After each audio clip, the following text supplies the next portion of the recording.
Hi, this is Frank Taylor with Nature at Your Door. Today's episode is about the natural and cultural history of the world's number one flower, the rose. A rose by any other name would smell as sweet. Stay tuned for this episode on the world's symbol of love and romance and a result of 35 million years of evolution, followed by thousands of years of intensive cultivation and breeding. Right here in your backyard. You never know what you're going to find.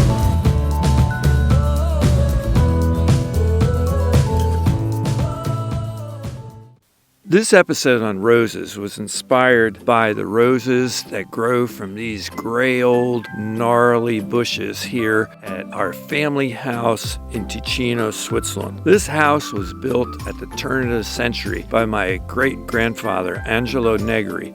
And we all believe that these roses that are grown here now are still the roses that he planted over 100 years ago. Every year, from these gnarly old stems that seem to be barely alive, come the most magnificent roses with the darkest red I've ever seen. No other flower has such a colorful and historic past. Shakespeare wrote, "Of all the flowers, methinks the rose is the best."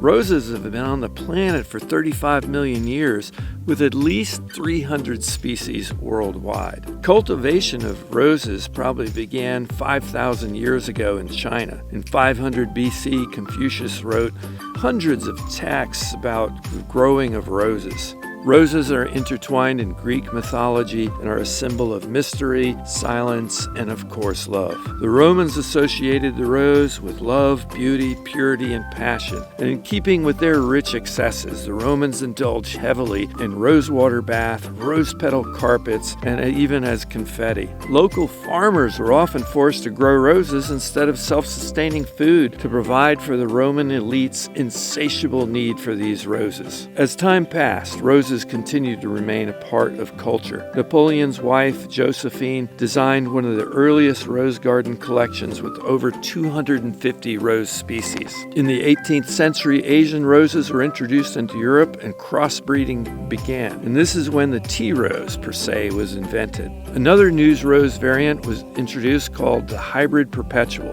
Further breeding crossed tea roses with the hybrid perpetual to create the most popular rose today. These have enormous blooms, a variety of colors, and are robust plants that are known as the gold standard of roses. Today we break up the roses into the Old World roses, which were pre-1867, and the modern roses, which are after 1867. While we have other major rose groups today, such as Polyantha, Floribunda, and Grandifolia, there are tens of thousands of cultivars. Of course, we also have the dreaded Multiflora rose, or Rosa multiflora, which is horribly invasive.